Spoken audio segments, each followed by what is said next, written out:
ಸಚಿವ ಸಂತೋಷ್ ಲಾಡ್ ಫೌಂಡೇಶನ್ ಹಾಗೂ ಸ್ವಾಶ್ರಯೋಗ ಸಂಸ್ಥೆ ವತಿಯಿಂದ ಯೋಗರತ್ನ ಪ್ರಶಸ್ತಿ ಪ್ರದಾನ ಸಮಾರಂಭ ಆಯೋಜನೆ ಮಾಡಿದ್ರು.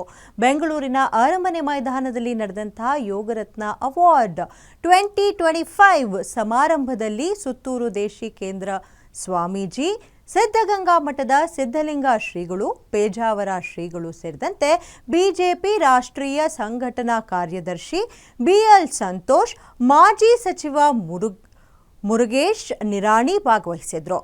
ಈ ವೇಳೆ ಉಕ್ರೇನ್ ಮೂಲದ ಸತಿ ಮಾತಾ ಯೋಗಿನಿ ಎಲಿನಾ ತರಸೋವಾ, ಡಾಕ್ಟರ್ ಯೋಗಋಷಿ ವಿಶ್ವಕೇತು ಸದ್ಗುರು, ಪದ್ಮಶ್ರೀ ಬ್ರಹ್ಮೇಶಾನಂದ್ ಹಾಗೂ ಲಡಾಖ್ನ ಬಿಕ್ಕು ಸಂಘ ಸೇನರಿಗೆ ಯೋಗರತ್ನ 2025 ಪ್ರಶಸ್ತಿಯನ್ನು ವಿತರಣೆ ಮಾಡಲಾಯಿತು.